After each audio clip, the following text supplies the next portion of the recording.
Yeux fermés, c'est un moment crucial. Nous voulons en ce moment prier pour la parole de Dieu que nous voulons entendre. Que le Seigneur nous parle, que son esprit nous communique les révélations du Seigneur. Que Dieu prépare ton cœur pour que ton cœur soit comme de la bonne terre qui reçoit la sémence de vie qui est la parole. Et que cela produise des fruits. Au nom de Jésus-Christ, nous prions. Seigneur Jésus, nous voulons te présenter nos cœurs. Élève ta voix. Tu es dans la maison du roi. Élève ta voix pour prier. Nous puissions être disposés, préparés, prêts. Il est écrit, ils élevèrent toute la voix et crièrent à Dieu. Que notre place soit disposée. Il y a une coutume dans l'église de Jésus, depuis la Pentecôte, d'élever la voix pour crier à Dieu. Prier. Dispose le cœur de ta parole. Dispose le cœur de ta parole, Seigneur.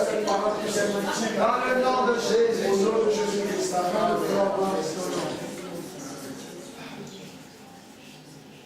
Amen.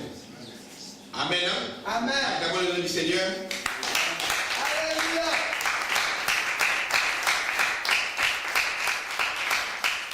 Voilà. Merci beaucoup. Simplement par le fait que les intempéries ont empêché à beaucoup de gens de pouvoir se déplacer pour être là. Mais je suis fier de toi qui a pu braver le temps, braver le climat pour arriver dans la maison de Dieu. Aujourd'hui, le dimanche 20 janvier 2013, c'est déjà, je crois, c'est le troisième dimanche de l'année depuis que l'année a commencé. C'est cela? Oui, et il ne reste plus qu'un seul dimanche pour ce mois et janvier sera passé.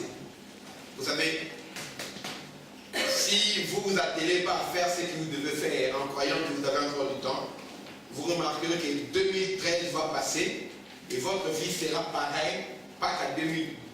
Votre vie sera pareille, ça n'a pas bougé d'un pouce par rapport à 2011. Ce qui est plus grave que ça, c'est ça.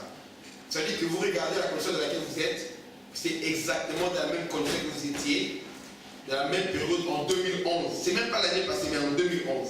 Et peut-être votre situation s'est même dégradée depuis longtemps. Socialement, spirituellement, financièrement. Et que vous n'avez pas avancé. Moi, je fais le bilan chaque jour, chaque année, parce que je sais que le jour qui passe ne me sera jamais plus rendu. Amen. Alléluia. Alléluia. Vous êtes là? Et vous avez foi à ces points, vous ne pouvez pas dire Amen. Alléluia. Amen. Alléluia. Amen. Qui est Seigneur? Jésus est Seigneur. Qui est Seigneur? Jésus est Seigneur. On peut acclamer le nom du Seigneur.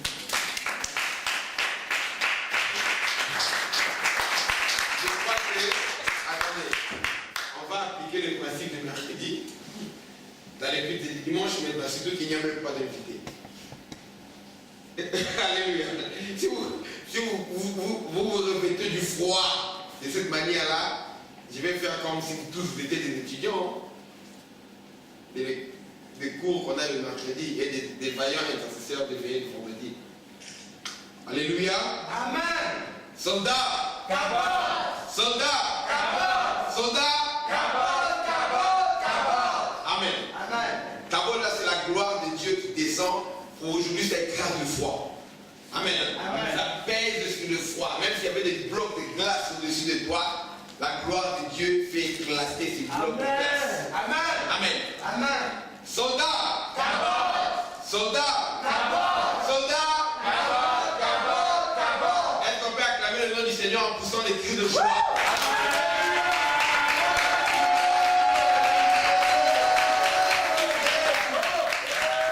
Alléluia. Voilà. On demande les gens comme Vivian pourquoi il reste assis. Tu es frappé de paralysie ou comment? À cause de Vivian, la gloire de Dieu a manqué à celui-là. Acclamons encore le Seigneur en poussant des cris de joie.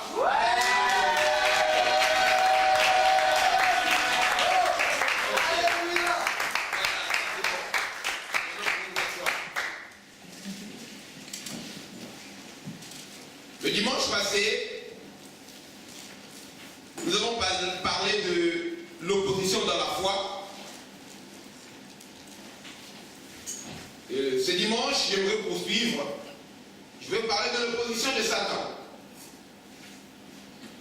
Particulièrement dans l'appel que nous avons reçu de Dieu. Dans l'œuvre de Dieu, mais également dans nos vies.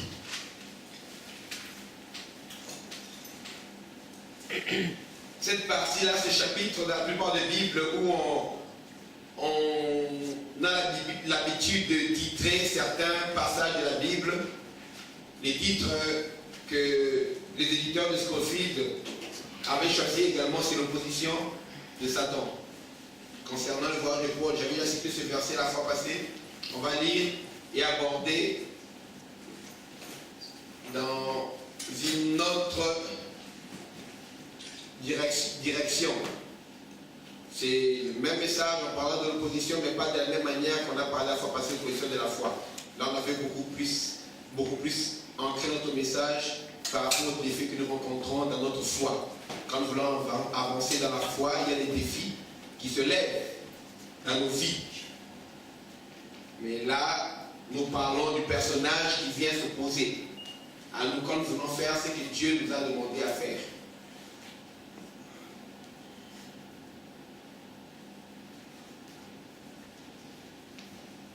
Chaque chrétien,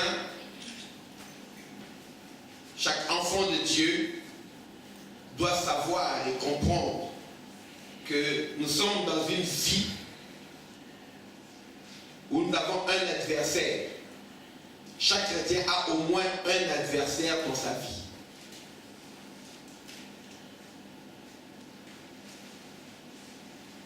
Aujourd'hui, la vie chrétienne est vécue comme simplement étant une succession des événements, comme seulement des opportunités de choix qui se placent devant nous. Et nous avons des événements qui nous arrivent, qui n'ont aucun rapport les uns avec les autres. C'est une erreur grave de penser que notre vie en tant que chrétien est pareille que la vie que vivent d'autres personnes qui sont autour de nous. Même si ces personnes sont des membres de notre famille, même si tu es né avec un frère ou une soeur, vous êtes sortis le même jour du ventre de votre mère, c'est-à-dire qu'un jumeau ou bien une jumelle, si l'un s'est converti, sachez que votre destin commence à se différer, à se différencier d'une manière très remarquable depuis ce jour-là. On vous a nourri de la même manière, vous avez peut-être le même patrimoine génétique, surtout pour ce qui concerne les vrais jumeaux. C'est un seul œuf qui s'est séparé en deux, donc c'est la même cellule, ils ont le même patrimoine génétique, et on vous a éduqué de la même manière, vous avez été vêtus de la même manière, de la même condition, mais dès que l'un s'est converti, sachez qu'il y a une très grande différence qui se marque entre vous deux. Très très grand, un grand fossé qui se crée. C'est ce que nous devons savoir. C'est que celui qui se convertit, en entrant dans la vie de Dieu, il hérite également d'un ennemi, d'un conflit. Un conflit qui existe avant même que lui ne puisse venir au monde. Et les chrétiens ont tendance à oublier cela, surtout les chrétiens en Europe. Et tu auras le discours des gens, des discours assez relativistes, c'est-à-dire que les gens en Europe croient en l'existence de Dieu, mais les gens ne croient pas au diable, bien à l'existence du diable. Le fait que tu ne crois pas à l'existence du diable n'annule pas son existence. Amen. Amen. Alléluia. Amen. Et ce qui est plus pire encore, c'est même les hommes de Dieu. Des gens deviennent un peu comme des philosophes de l'évangile. Alléluia. Amen. En disant que quelqu'un écrit un jour, Satan existe, il met un peu quelques mots. Pour ceux-là qui croient en lui, qui les laissent agir parce que c'est pourquoi il existe pour eux. Mais si en quelque mots, si tu l'ignores, Et Satan n'existera pas pour toi. Et cet homme, je crois qu'il dirige l'assemblée, une église quelque part. Si je ne me trompe pas, c'est Bruxelles. Je dis, mais et ces gars, des gens pareils conduisent des gens qui les suivent. Amen. Un jour, pendant la Deuxième Guerre mondiale, un groupe de jeunes recrues, ici en Europe, ils avaient peur, ces Américains, par rapport au défi qui se présente devant eux, la mort. Et ils avaient avec eux un prêtre.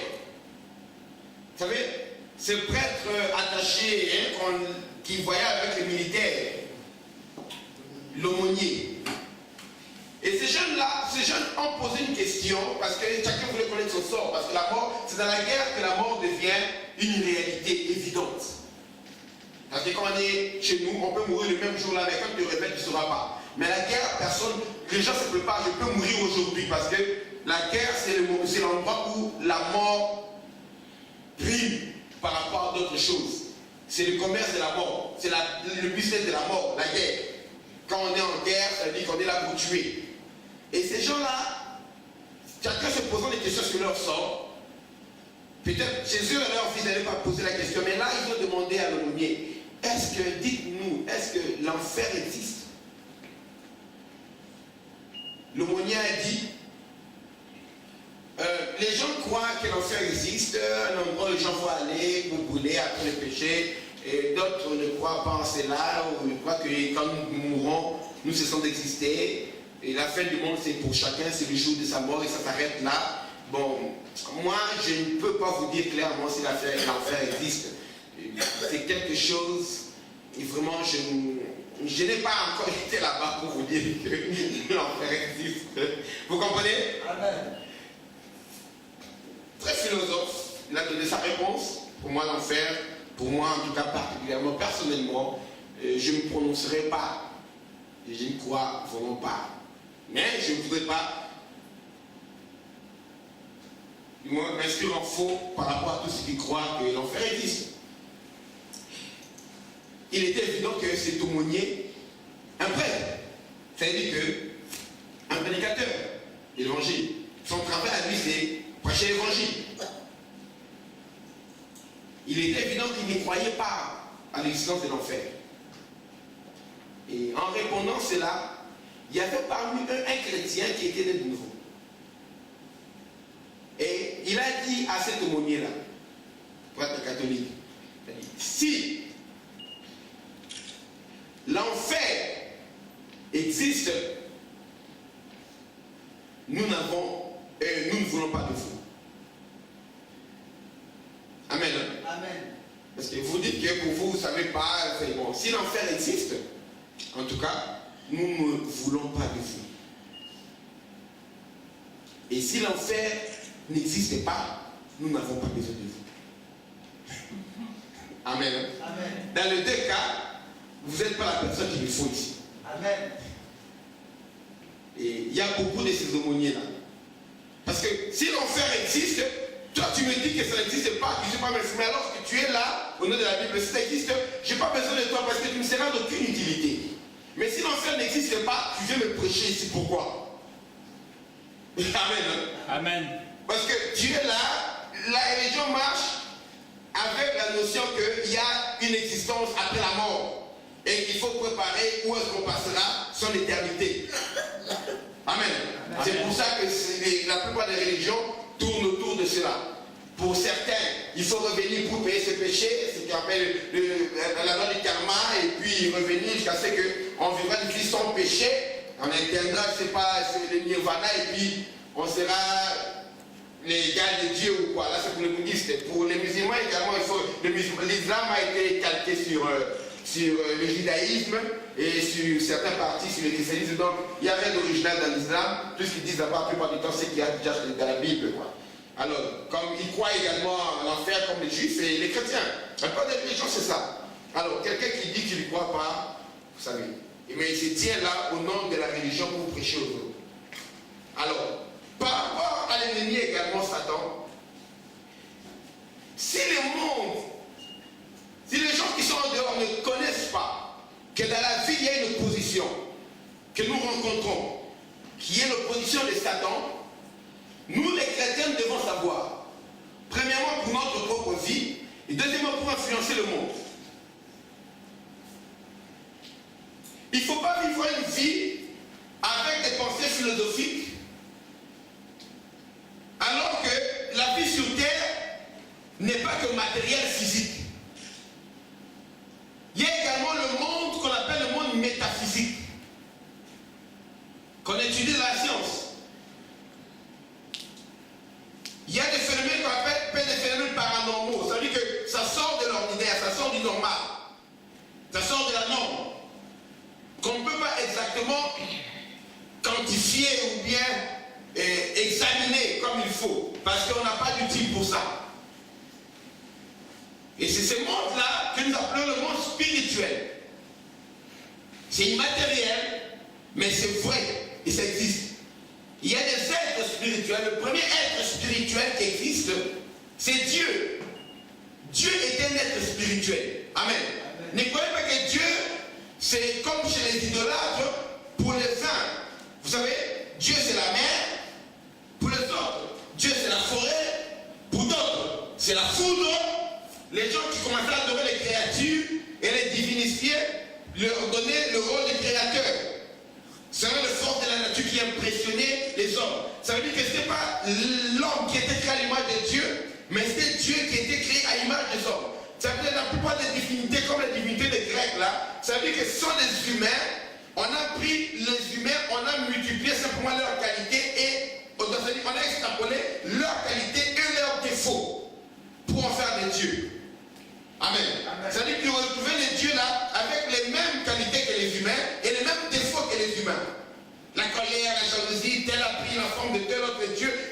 C'était des contes, des histoires. Quand on rencontre l'histoire des divinités grecques ou romaines, c'est l'histoire des humains normaux, mais qu'on a amené au niveau des dieux. Ça, c'est les dieux qui étaient créés à l'image de l'homme. Alors, ceux qui ont étudié la philosophie grecque, ils se basent de cela pour dire que Dieu n'existe pas.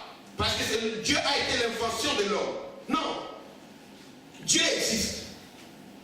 Le premier être spirituel, c'est Dieu. Ça veut dire que vous devez comprendre qu'aucune personne qui sort d'une n'importe quelle université, nous avons été tout le monde. Si je n'ai pas été à certaines universités, j'ai été à l'université où j'ai été, j'ai des amis qui ont continué d'autres universités. Il n'y a aucune université à Harvard de Yale où moi je n'ai pas d'amis. Il n'y en a pas. Vous comprenez? Ça veut dire que personne ne vient vous impressionner en vous disant que telle personne très intelligente et telle personne qui est une personne érudite, très avancée en connaissance, est arrivée à croire que, en tout cas, Dieu, en réalité, Dieu n'existe pas, Dieu ne peut pas exister. Quand tu es intelligent, quand tu avances dans la science, tu découvriras l'une des premières choses que tu découvriras. Quand tu observes la création, quand tu observes l'univers, tu comprendras que peu importe l'univers, la manière dont ça se présente, l'étude que tu peux faire dessus, il y a un moment où tu vas t'arrêter quelque part. Il faudrait qu'à un moment tu dises que il y a eu un acte de création. Sinon, tu ne peux pas comprendre comment l'univers a existé. Amen. Amen. Les physiciens disent que l'univers est en expansion. C'est-à-dire que l'univers est en train de croître. Pourquoi? L'univers, l'origine de l'univers, c'est l'explosion originale qui a une énergie qu'on appelle le Big Bang. L'explosion. L'explosion de la matière, et la matière, l'antimatière, tout ce qu'il y a là, et c'est une explosion depuis des milliards d'années, ça continue à grandir et tout. Alors, avant qu'il y ait explosion, il faut qu'il y ait quelque chose qui explose. C'est là où la science s'arrête. C'est-à-dire que la première chose originelle là qui a explosé, c'est quoi? Ça vient d'où? Amen. Amen. On observe les conséquences, mais nous on veut parler de la cause, de l'origine. Il doit y avoir quelque chose qui a généré cela. Deux, ce qui a explosé, c'est la matière, et ce n'est pas une matière vivante. Et les scientifiques, en étudiant la vie, les origines de la vie sur Terre, ils sont arrivés à la conclusion, ils disent que l'homme est apparu sur la Terre à peu près il y a 1 million d'années, et puis avant cela, il y a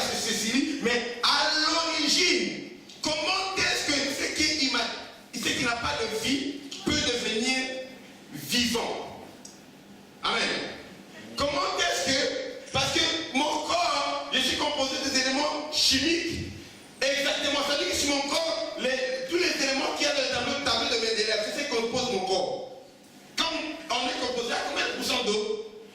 90% d'eau, le corps humain. L'eau, c'est la même formule. H2O, deux atomes d'hydrogène, un atome d'oxygène, on met ensemble, ça fait la molécule d'eau. C'est-à-dire que tous ces, il y a le calcium dans mon corps, il y a le fer dans mon corps. Le fer, là, le même fer. C'est le même élément chimique qu'il y a dans ton corps. Amen. Amen. Il y a le magnésium, il y a toutes ces histoires-là. Moi, quand j'étudiais, je croyais que ce sont des éléments, mais ce n'est pas le même magnésium qu'il y a dans le corps. Quand tu prends un comprimé, on dit qu'il y a des magnésiums. C'est le même élément, mais c'est seulement en quantité différente.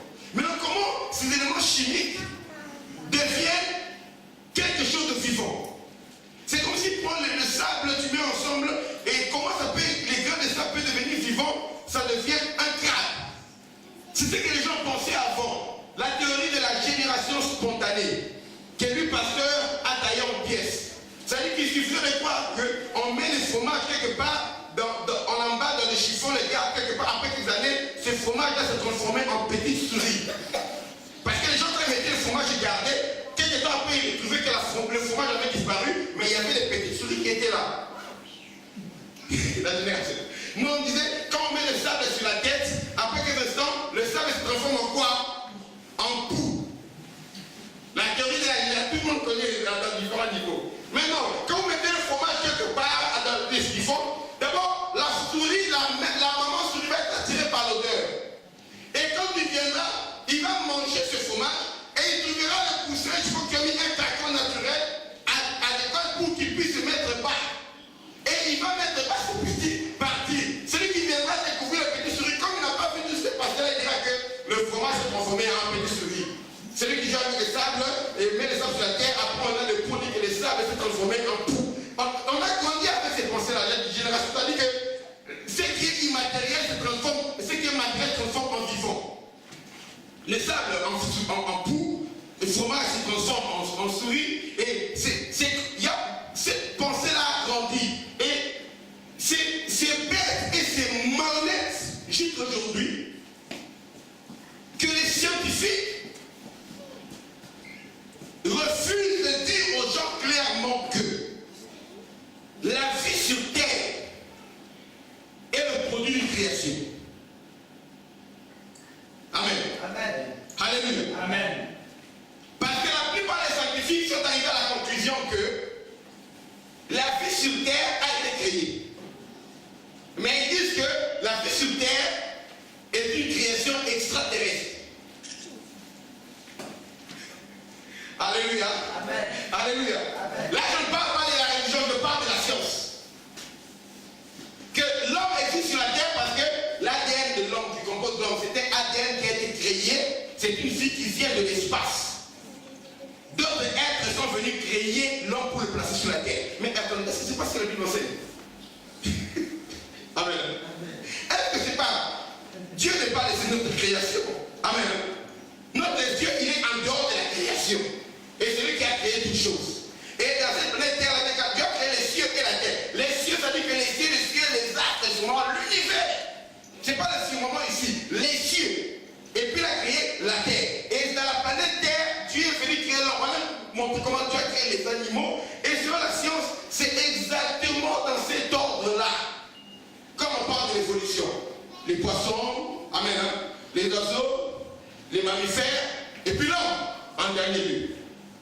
Et Dieu est venu créer l'homme qu'il a placé sur la terre. Parce que tu ne peux pas me dire que l'homme existe sur la terre par le fait du hasard. C'est impossible. Amen. Amen. Comment une molécule peut se développer, devenir un être vivant, peut-être un tétard, qui va se développer, devenir, je ne sais pas, un mammifère, un saurien, un genre de lézard, qui se développe, devient un mammifère, ce mammifère quitte l'eau, et puis les nageoires se transforment en pattes, et ça évolue jusqu'à devenir plus tard un singe, et le singe se redresse pour devenir l'homme. Et l'homme continue sa marche pour être c'est que nous sommes aujourd'hui. Écoutez, regardez bien l'homme et regardez la femme. Cette matière-là qui se développe, ça se pourvoit en elle-même la manière et le rôle qu'il faut pour se reproduire. Amen. Amen. Le petit lézard là qui se développe, sans aucune loi, sans aucune intelligence, mais qui sait que non, je dois avoir des pattes, je dois faire ceci, et puis il faut plus tard qu'il y ait la matrice. Il faut plus tard qu'il y ait la fécondation, il y a un délai que l'enfant va naître, vous comprenez? Et avec le même loi, les mêmes caractéristiques, modification des ça qui est une intelligence derrière. C'est moi la matière qui se coordonne, la matière se coordonne entre elle, la matière qui se coordonne son intelligence pour donner. Il faut me dire que l'enfant qui entre dans l'utérus, dans le ventre d'une femme, la nidation, là où il y a les ovaires qui laissent les ovules, là où il y a la fécondation, là où il y a la nidation, la manière dont l'enfant se développe pendant 9 mois, de sorte que cet enfant ne se perd pas, reste dans le ventre. Et la manière dont il y aura des contractions pour repousser l'enfant dehors. Et quand l'enfant sort, et à ce même moment-là, le sein maternel produit du lait pour nourrir l'enfant. Et vous me dites que c'est le fait du hasard, qu'il n'y a pas une intelligence qui a pensé à raisonner ça. Il faut être d'une très mauvaise volonté, d'une malhonnêteté intellectuelle pour un universitaire d'affirmer ça. Amen. Amen. Quand vous n'êtes pas sûr que la vie a été créée par les extraterrestres, croyez ce que vous dites que la vie a été créée par Dieu. C'est que les gens appellent les êtres suprêmes. Nous appelons, il y a un seul être suprême qui s'appelle Dieu. Mais il a créé également d'autres êtres surnaturels. Amen. Hein? Alléluia. Amen. Alléluia. Amen. C'est pas que nous croyons à l'existence des extraterrestres, nous croyons à l'existence de Dieu. Il y a les anges. Ce sont des êtres qui n'habitent pas sur la terre. Alors, à part Dieu, dans l'histoire de la création, on nous raconte qu'à un moment donné, quand vous allez dans Ézéchiel 28 et puis Ésaïe 14, n'est-ce pas? Right? Ésaïe 14, Ésaïe 28, on nous raconte qu'il y a un moment où l'un de ces êtres spirituels a fait défection. Il s'appelait porteur de lumière, Lucifer. Il a quitté le camp de Dieu pour aller former son corps à lui. Il est devenu ennemi de Dieu. En devenant ennemi de Dieu, il est par conséquent devenu ennemi de tous ceux qui sont soumis à Dieu. Parce que lui est parti également avec une partie de ces êtres spirituels qu'on appelle les anges. Qui sont maintenant appelés les anges des ténèbres. Et lui est appelé le prince des ténèbres. Et Dieu avec ses anges sont restés dans le royaume des lumières. Et l'homme, quand l'homme a été créé, il a été créé pour rester dans le royaume des lumières. Mais Lucifer, qui est l'ennemi de Dieu, en voyant l'homme, et surtout, vous savez dans quelles conditions l'homme a été créé, et dans quel but l'homme a été créé. Dieu a dit, faisons l'homme à notre image et à notre ressemblance, et qui domine. C'est-à-dire qu'en créant l'homme à son image et à sa ressemblance, quand Lucifer regarde l'homme, il voit l'image de Dieu, la ressemblance de Dieu, l'image de son ennemi, la ressemblance de son ennemi. Or, Satan par rapport à Dieu, Lucifer par rapport à Dieu, il est qui? Satan. Satan veut dire simplement ennemi. C'était un nom qui devait le nom propre, mais en réalité, c'était l'adjectif. Amen. Hein? Amen. Satan, c'était un ennemi. Son nom veut dire ennemi, qui est devenu également son nom propre, Satan. Mais en réalité, c'est ennemi. En étant ennemi de Dieu, nous, en tant qu'enfants de Dieu, des créatures de Dieu, Satan est devenu également notre ennemi. Il nous hait à cause de la haine viscérale qu'il a contre Dieu. Alors, les chrétiens d'aujourd'hui, quand on veut vous faire croire que votre vie c'est une succession d'événements qui n'ont aucun rapport les uns avec les autres, sans vous dire que derrière ces événements-là, dans beaucoup de cas, il y a également l'action de l'ennemi. Pas dans tous les événements, mais dans certains événements, il y a l'action de l'ennemi. Satan, si on ne vous dit pas ça, on met votre vie en danger. Amen. Amen. Parce qu'un ennemi est efficace quand son action est ignorée. Amen. Ceux qui disent que Satan n'est pas là, n'agit pas, ce sont les gens qui mettent votre vie en danger. Ce sont les ignorants. Peu importe le beau discours qu'ils font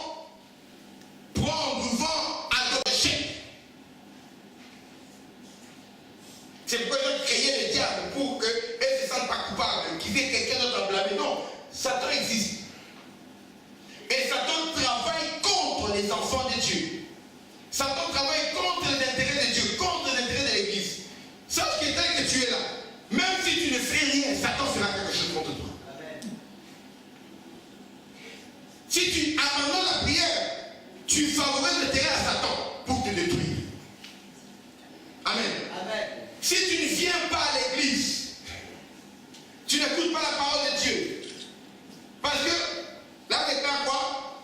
Prenez aussi le bouclier de la foi avec lequel vous pourrez éteindre tous les traits enflammés de l'ennemi. Amen. Ça veut dire que Satan prend le flèche, on appelle un trait, les traits, les flèches. Satan prend les flèches, c'est un archer. Amen. Les flèches qu'il lance, c'est pas comme le fait des Cupidons. Il lance les flèches. Amen. Empoisonné. Amen. Mais avec quoi on va éteindre, on va arrêter les flèches de Satan? Avec quoi? Le bouclier de la foi. Dit Paul dans Éphésiens chapitre 6. Prenez le bouclier, il n'y a que la foi qui peut arrêter. Mais comment on obtient la foi? Romains 10, 17 dit, la foi vient de ce qu'on entend.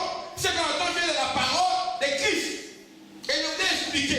La foi vient de ce qu'on entend, de ce qu'on entend, et de ce qu'on entend, et de ce qu'on continue à entendre, et de ce qu'on finit par comprendre de ce qu'on a entendu de la parole de Dieu. C'est là qu'est née la foi. Amen. Pas seulement percevoir le son, entendre, non. Entendre, continuer à entendre, finir par comprendre ce qu'on a entendu. Tant qu'on n'arrive pas à la compréhension, on n'a pas encore la foi.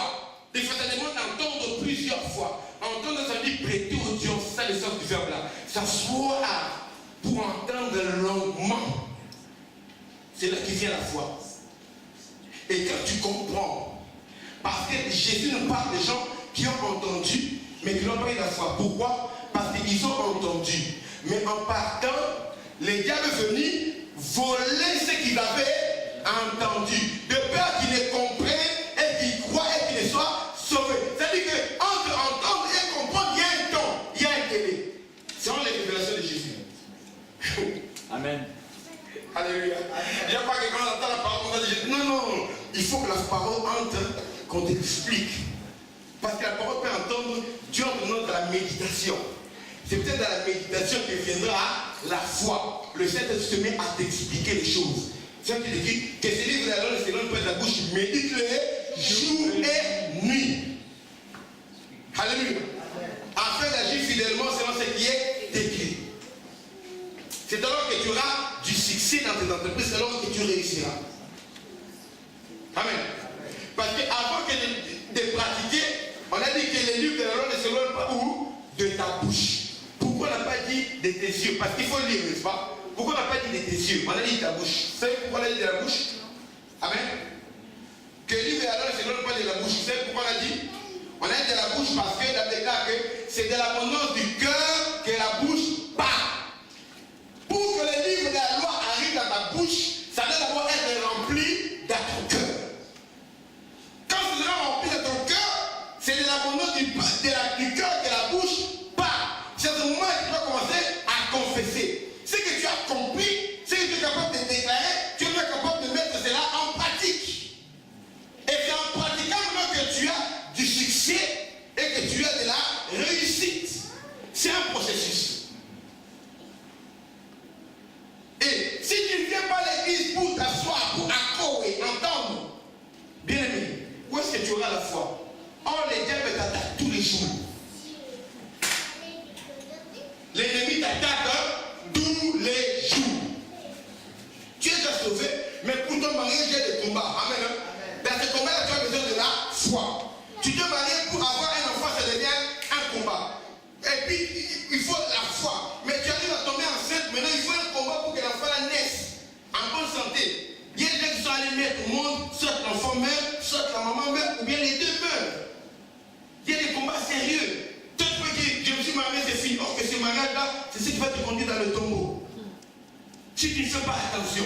Les gens, pour moi, je prie, j'attends que je vais me marier pour que Dieu prouve lui. Tu ne sais pas que le mariage-là, Dieu te fait hériter à ton mariage parce que tu n'as pas encore la foi. Tu n'as pas la foi pour concevoir les enfants. Amen. Mais tu n'as pas la foi pour accoucher. Parce que tu as un problème dans ta famille où les diables vous attendent tout dans la famille au moment d'accouchement. Tu as une tante qui était morte par accouchement. Ta soeur était morte par accouchement. Ta cousine morte. Dieu veut pas que ça t'arrive à toi. Il te garde célibataire jusqu'à ce que tu entendes que tu as la foi. Quand tu es dans le magasin, tu es déjà équipé. Amen. Quand tu seras enceinte, ce qui est arrivé à ta tante, ça t'arrivera pas. Amen. Amen. Travail. Amen. Preach. Dieu fait tout en décédé, mais Dieu nous aime d'une manière Amen. Amen. Dieu ne fait rien pour rien. Il nous aime profondément. Amen. L'amour de Dieu pour nous est profond. Ouais. Très très profond. Comme on dit chez nous, les Martiniques. C'est Martinique.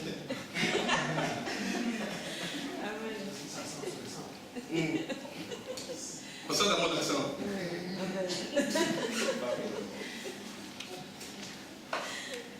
Bon, maintenant je vais aller tout droit au but.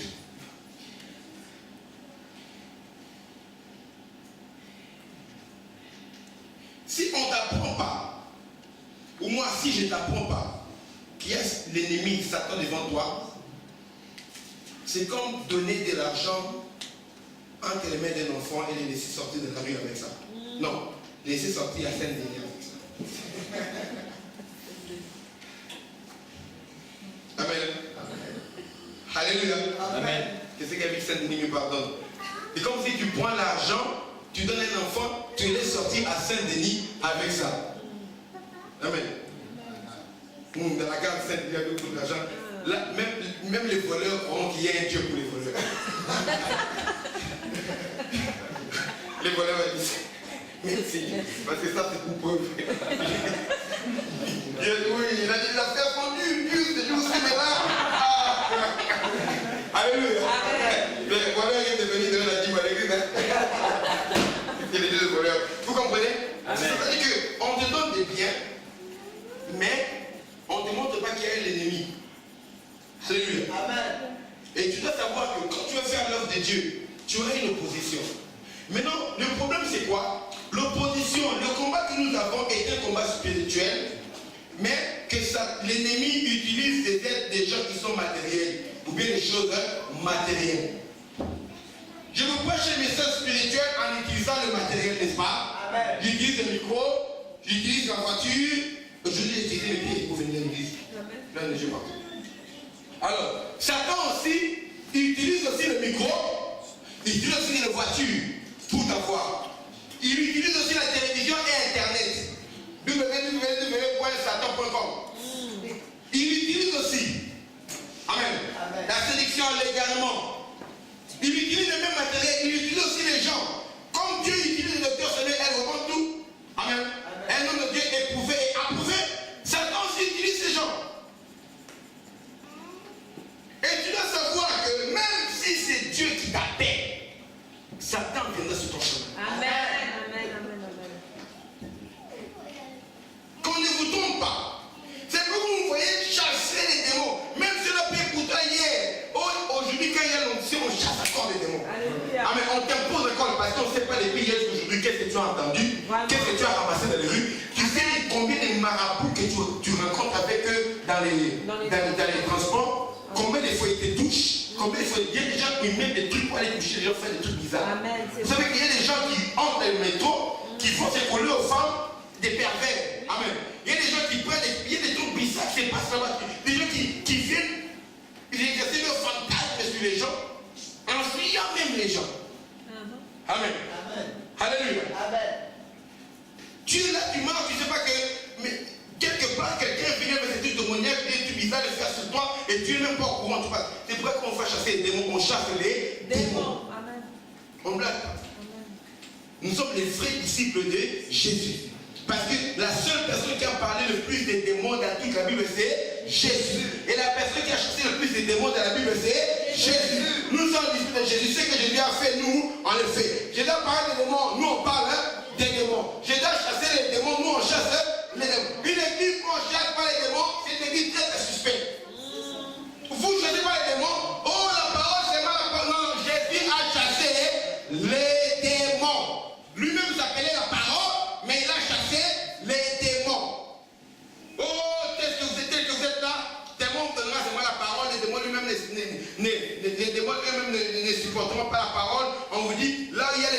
Dieu, quand ils se réunissent, normalement, il ne peut avoir aucun démon.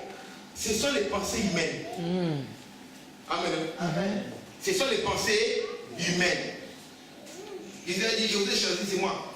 Mais l'un de vous est un. Amen. Ça, c'est Jésus. Ne croyez pas ce que vous disent les gens. Croyez à la Bible. Amen. Et ce que vous dites, les gens vont. Pourquoi? Parce que les gens qui sont véritablement loin, ce que vous dites, vous donnez la possibilité d'aller vous-même aussi vérifier. Comme les chrétiens de Béret. On ne vous dit pas les choses, même si c'est l'évangile, on dit croyez comme parole d'évangile. Oui. Ça veut dire que croyez c'est l'évangile, mais on ne vous demande pas de croire aveuglément. Allez vérifier. Allez lire la Bible. Comme les chrétiens de Béret. Quand ils écoutaient la parole, ils rentraient chez eux, ils vérifiaient sur l'écriture tout ce qu'on leur avait dit, si c'était conforme aux écritures. Et à ce temps-là, ils n'avaient même pas la Bible que nous avons. Beaucoup de passages de la Bible que nous avons aujourd'hui n'étaient même pas encore écrits. Amen. Et l'Apocalypse, là, tout c'est beaucoup d'écrits, là, n'étaient même pas écrits. Même certains évangiles n'étaient pas encore écrits. Alléluia. Juste les petits parties qu'ils avaient vérifié. Mais vous aujourd'hui. Alors, lisons un passage. Je vous avais déjà donné ça, n'est-ce pas? On a parlé ça la fois passée. On va lire l'histoire que je vais expliquer et là on va aller pour conclure.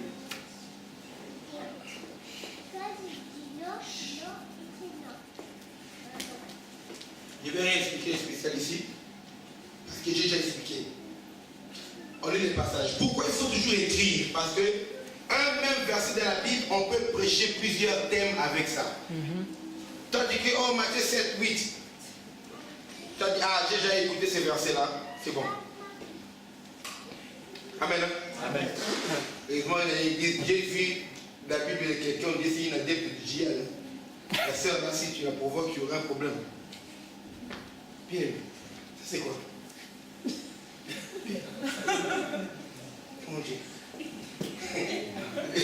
Tu vois, une sœur est belle de l'église, tu la provoques, tu vas avoir quelque chose dans ta vie. C'est terrible. Damien, tu as vu ce que tu n'as pas vu? Montre Damien. Damien seul. C'est ça son marque-page. Alléluia. Amen. Qui est toujours un garde-corps quand la sœur vient me saluer à la fin de la prière.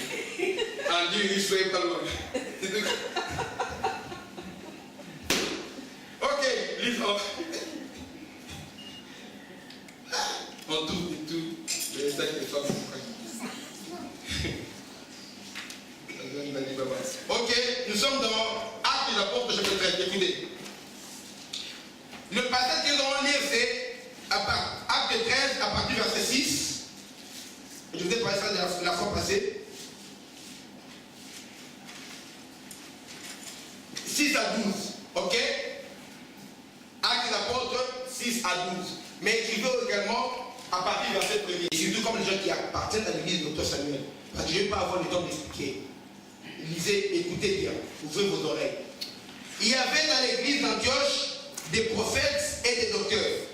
Barnabas, Siméon, on cite des gens qui étaient des prophètes et des... Barnabas, Siméon, appelé Niger, Lucius de Cyrène, Manahem, qui avait été élevé avec Hérode de Tétrarque, un homme quelqu'un qui a été élevé avec le roi. Vous vous imaginez dans laquelle famille il appartient? Et il appartenait à l'église. Amen. Était serviteur de Dieu dans l'église. Amen. Amen. Alléluia. Amen. On doit avoir des gens pareils dans l'église, c'est important. Qui dit Amen? Amen. Donc Manahem qui avait été élevé avec Hérode de Tétrarque et Saul. On parle de Saul. Pendant qu'ils servaient le Seigneur, écoutez, dans leur ministère, et qu'ils jeûnaient, le Saint-Esprit dit, mettez-moi à part Barnabas et Saul pour l'œuvre à laquelle je les ai appelés. Amen. Tu peux être un ministre, roi. Tu sers le Seigneur, mais tu n'es pas encore entré dans la mission pour laquelle le Seigneur t'a appelé. Vous comprenez? Amen. Ils étaient là en train de faire quoi? Ils servaient le Seigneur. Mais le Seigneur fait le détachement pour une mission particulière.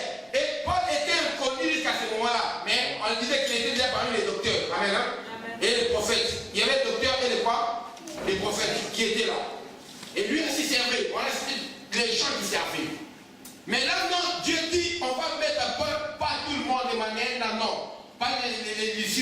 on a dit Barnabas et Saul. Pour l'œuvre à laquelle je les ai appelés.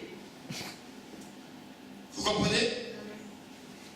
Parce que quand on a appelé Saul, Dieu n'avait pas précisé. Dieu avait dit qu'il souffrira pour son nom. Il va ouvrir les yeux de plusieurs. Amen. Mais là, Dieu veut l'envoyer d'une manière particulière. C'est qui va caractériser son ministère. Et nous savons que Paul, c'est l'apôtre des païens, c'est notre apôtre à nous. Alors que Dieu avait fait de Pierre l'apôtre des Juifs. Alors Paul, lui, il devait payer, prêcher aux païens. C'est là que Dieu le détache maintenant pour faire la spécificité de l'appel que Dieu a réservé pour lui. Écoutez, pour aller dans cette mission, qui a parlé? Qui a parlé? Le Saint-Esprit a parlé. Vous comprenez? Amen. Tu peux être là, tu sais, Dieu, oh oui, ou Dieu était ouais, Dieu a donné, mais la spécificité de ta mission, il y a quelque chose qui doit se passer avec l'autorité de l'Église pour te spécifier dans ce que tu dois faire. Est-ce que je l'ai fait? Tu m'entends très bien? Ça, ce sont les choses spirituelles. Pour ce que tu dois faire. Et le Saint-Esprit parle. Il ne dit pas, Saul, envoyez Barnabas et Saul qui aille. Non. Mettez-les à part. C'est à vous, l'autorité de l'Église. L'Église est une institution divine, avec un pouvoir divin. Ce que l'Église doit faire, Dieu ne le fera pas. Amen. Amen. Amen. Vous comprenez? Amen. Il y a la part de Dieu, il y a la part de l'Église. Le pouvoir que Dieu a donné à l'Église, Dieu ne se contredit pas. Dieu ne peut pas donner le pouvoir à l'Église et puis vient arracher cela. Non. Même à Lucifer, le pouvoir qu'il lui avait donné, il ne lui a jamais arraché ça jusqu'aujourd'hui. Satan a toujours le pouvoir, il continue toujours à agir. Et vous croyez moi que l'Église. Amen. Amen. Qui est l'Église du Dieu vivant. La maison de Dieu, la colonne et l'appui de la vérité. Dieu a donné le pouvoir à l'Église de lier, d'ouvrir. Et c'est que Dieu s'accorde à lier ce que l'Église lit, à ouvrir ce que l'Église ouvre. Et il a dit, mettez-moi à part Barnabas et Saul pour l'œuvre à laquelle je les ai appelés. Écoutez-moi ce qu'il dit. Verset 3. Alors, après avoir jeûné et prié, rappelez-vous ce que Jésus a fait. Amen. Après avoir jeûné et prié, il a choisi 12 pour les avoir avec lui. Amen. Et puis après, pour les envoyer prêcher partout. Après un temps de jeûne et de prière. C'est pas parce que la tête de quelqu'un vous plaît. Oh, ça va. Vas-y. Oh, toi, tu fais la monnaie. Vas-y. Toi, tu me suis bien. Vas-y. Oh, toi, tu me donnes l'argent. Tu te mises. Vas-y. Non. On va prier. On va jeûner. Chercher la face de Dieu. Et puis, après avoir jeûné et prié, oh, Dieu a déjà parlé, envoyé les serments. Non, c'est ce qui se fait aujourd'hui. Oh, il sort de l'école, c'est qu'il est qualifié. Non. L'école ne donne pas le Saint-Esprit. Amen. Amen. Il y a des gens qui suivent des formations de 3 mois pour la publicité de ce ministère. On donne formation du ministère 3 mois, on donne aux gens des diplômes.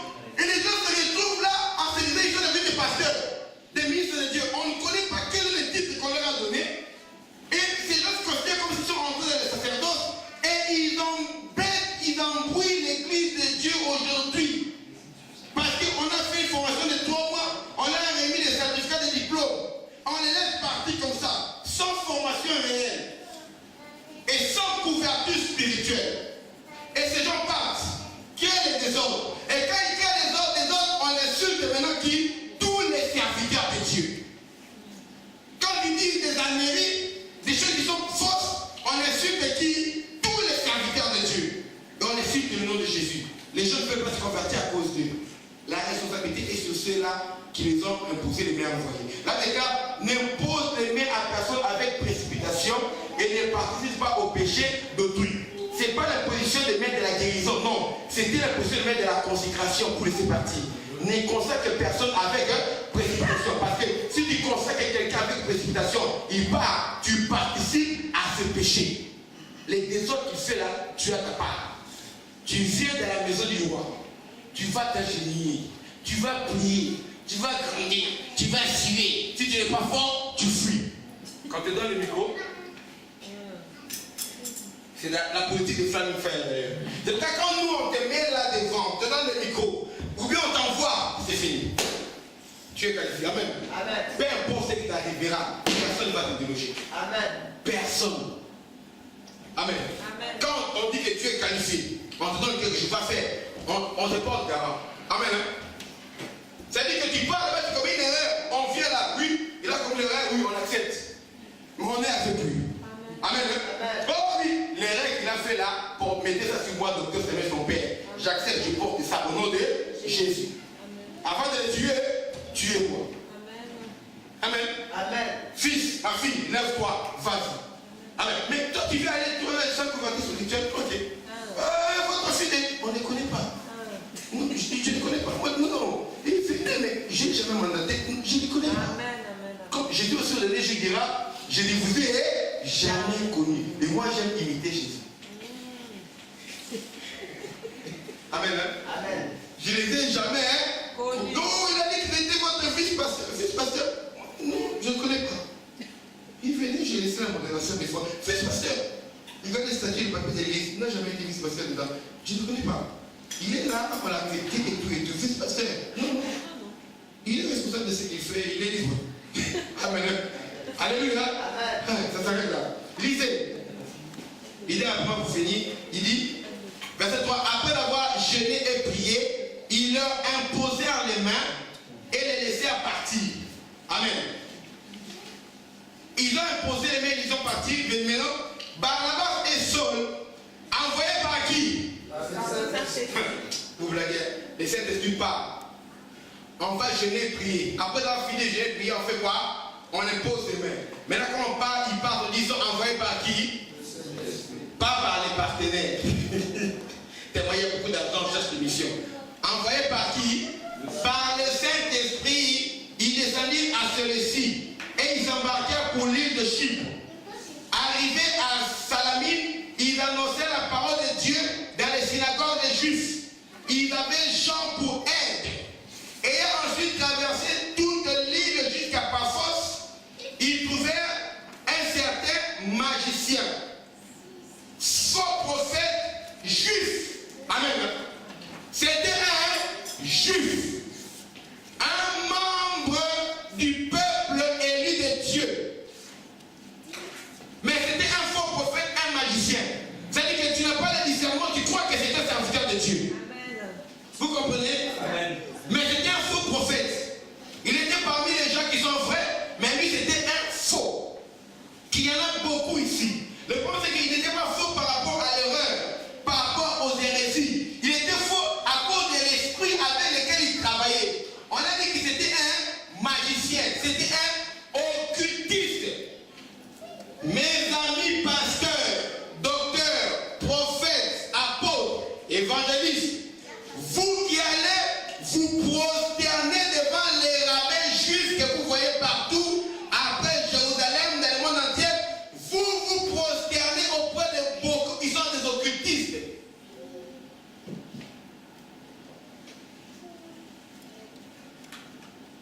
Des gens qui pratiquent la cabale, des magiciens. Les gens aujourd'hui veulent être plus juifs que Paul. Paul qui était un docteur juif, irréprochable quant à la loi. Mais regardez comment Paul a parlé du judaïsme. Comment Paul a travaillé pour que les gens quittent le judaïsme et entrent dans la révélation de la parole comme lui-même. Que Dieu dans ce temps, il n'y a plus ni juifs, ni grecs, tous nous sommes un en Jésus. Les gens rentrent pour se mettre sous l'autorité et tu vois un pasteur aller se prosterner pour que un rabbin qui ne croit pas en Jésus lui impose les mains en disant que c'est. Mais c'est quoi ce degré élevé d'ignorance? Soit Dieu a envoyé le Christ, on doit suivre le Christ, soit ne suivons pas le Christ, c'était l'imposteur, le fils de Marie, attendant la venue du Messie. Parce que pour eux, le Messie n'est pas encore venu. Le fils de Marie est pareil qu'au fils d'Élisabeth. C'est-à-dire que Jean-Baptiste et Jésus, Jérémie sont pareils pour les Juifs. Et encore. Et on voit les pasteurs qui vont se prosterner devant les rabbins, qui vont nous ramener les. Si vous me voyez venir avec le truc que les talibs, j'aime parce que ça fait pas des vêtements religieux. Je vais porter une soutane, je vais porter la toque là du cardinal. C'est un vêtement religieux, ça donne le sens de sacrifier. Mais ce n'est pas adopter la doctrine des gens en s'écartant de certaines révélations de la Bible. Non. Déchirons l'épître aux Galates, déchirons les épîtres de Paul, déchirons ce que Jésus a écrit par rapport aux gens qui l'ont vécu. Amen. Amen. 2000 ans après, alors que le peuple juif a été mélangé au peuple du monde entier. Et beaucoup qui sont là, même génétiquement, ils ne sont pas des juifs. Et les gens vont se prosterner. Mais terrible. Alléluia. Amen. Et on fait un procès du niveau le judaïsme de l'église. Oh, juif messianique, oui. Quelle est la place de Jésus dans ce juif messianique? Messianique, c'est bon. Amen. Hein? Tu crois en Jésus-Christ, mais quelle est la place de Jésus? Tu veux que tout le monde commence à adorer, à se prosterner à Israël? Paul n'a jamais fait ça. Notre apôtre à nous, c'est Paul. Amen. Amen. Alléluia. Amen. Notre apôtre à nous, c'est Paul. Et il s'est opposé aux gens qui voulaient forcer les païens à judaïser. Paul s'est opposé à Pierre. Parce que Pierre a été hypocrite en voulant amener les païens à judaïser. Et moi, je vous l'ai dit en tant que docteur de la parole de Dieu. Ne suivez pas ces gens-là. Le rapport entre moi et un juif, c'est qu'il m'enseigne, s'il y a la connaissance encore, qu'il m'enseigne sa culture, ça peut me permettre de comprendre certains versets, certains faits historiques de la Bible. Parce que c'est sa culture. L'histoire de la Bible, c'est la culture de ses grands-pères à lui. Amen. Et mon devoir à moi, c'est d'enseigner sur Jésus-Christ. Je dois lui donner la révélation sur Jésus, afin qu'il croie que le Messie que ses ancêtres attendaient, ce Messie-là est déjà venu et qu'il a donné sa vie à la croix, que lui doit croire. C'est ça le rapport. Et si quelqu'un doit se prosterner pour prier, c'est à lui de se prosterner pour que moi, je prie pour lui. Il doit me dire, oh frère, que devons-nous faire? Et moi, je lui dirai, crois au Seigneur Jésus et tu seras sauvé. C'est pas le contraire. Et on voit des fous ignorants qui emmènent l'église de Dieu en entrée. Et les gens se prosternent devant les magiciens aujourd'hui. Si à ce temps-là, il y avait des juifs magiciens, pourquoi aujourd'hui il n'y en a pas? Est-ce qu'aujourd'hui il n'y en a pas? Écoutez, on a un magicien juif nommé qui? Bah, je dis fils de.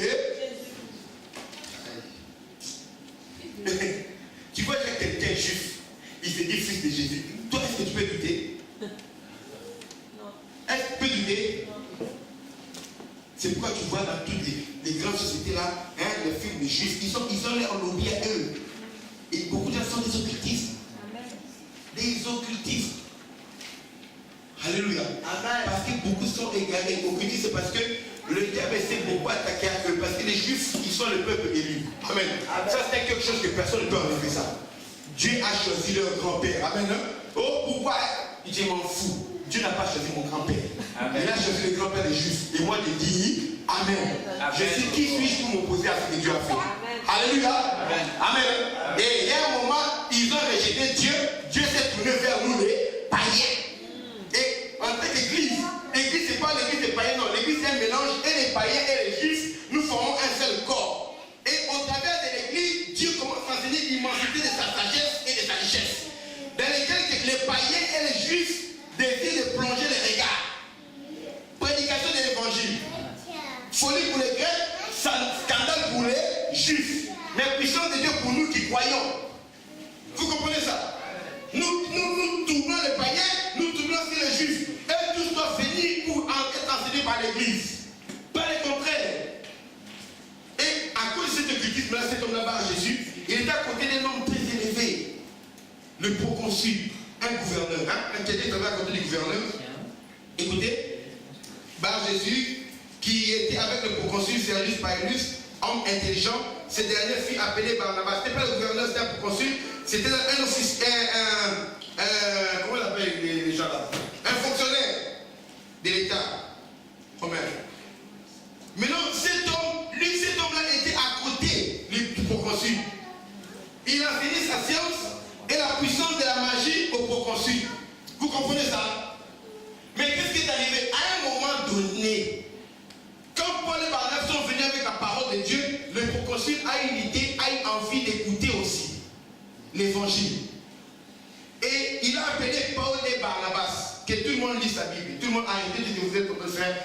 verset de la Bible.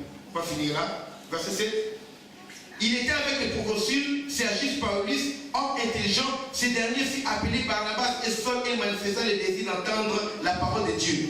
Mais Élymas, le magicien, car c'est ce que signifie son nom, leur faisait opposition, cherchant à détourner de la foi du proconsul. Élymas veut dire magicien en arabe.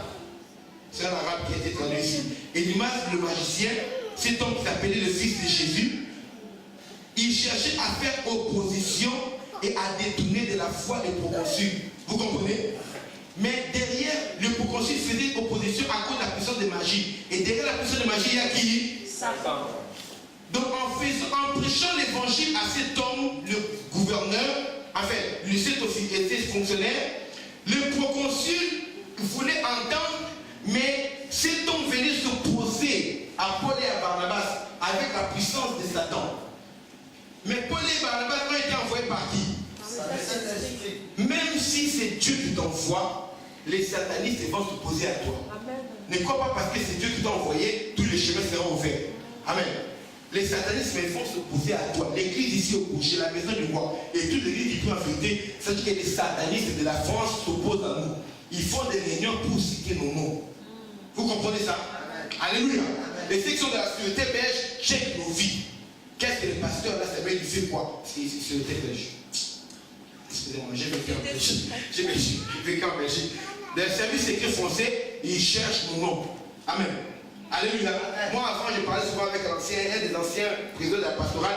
Les services secrets l'appelaient pour demander renseignement. On a eu un dossier, on a pu qu'est-ce que cet homme-là fait quoi? On demandait des femmes. Il disait, ok, homme de Dieu, il s'approchait.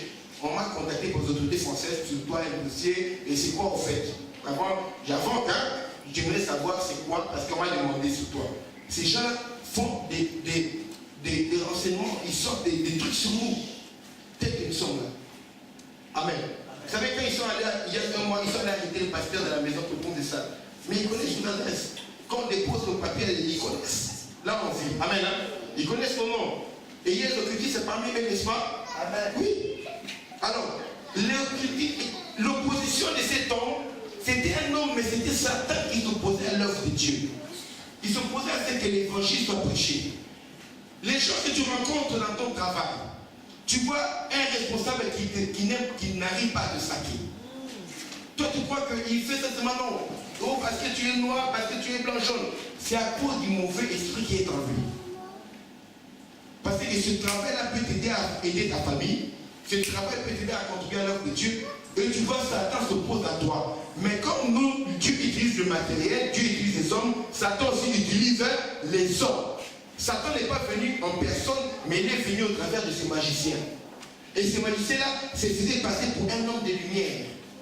Il est venu s'opposer. Maintenant, malheur aux gens qui ne sont pas envoyés par le Saint-Esprit. Parce qu'ils rencontreront l'opposition du diable, mais ils ne sont pas équipés pour démontrer la puissance de Jésus. Malheur aux églises en France qui ne sont pas équipées, envoyées par Dieu. Des hommes de Dieu sont venus autoproclamer. Parce que le défi sera là. Quand tu prends Jésus, on va s'opposer à toi. Parce que le nom que tu utilises est un nom qui dérange. Mais quand ils viendront, qu'est-ce qu'ils trouveront? Amen. On ira en profondeur prochainement à partir de là. Alléluia. Amen. Quand l'opposition du diable vient, toi, quelle est l'identité que tu as? Qu'est-ce qu'il trouve en toi? Parce que on a la suite, vous connaissez, j'ai parlé de ça. Paul et Barnabas, ils ont réagi. Et surtout Paul. Et Saul, mais c'est là qu'on a découvert pour la première fois, on l'a appelé Paul. Il s'est levé et il a réagi. Alléluia. Ça montrait la supériorité de l'esprit qu'il avait envoyé par rapport à l'esprit du magicien. On doit montrer la supériorité. Le résultat, c'est que le proconsul, en voyant cela, il s'est converti. Il y a des gens qui doivent se convertir, mais il faut qu'ils voient d'abord. Trop de gens sans mandat dehors, c'est qui fait un problème. Mais ça, on a été nous avons pris. J'aimerais que tu puisses te lever.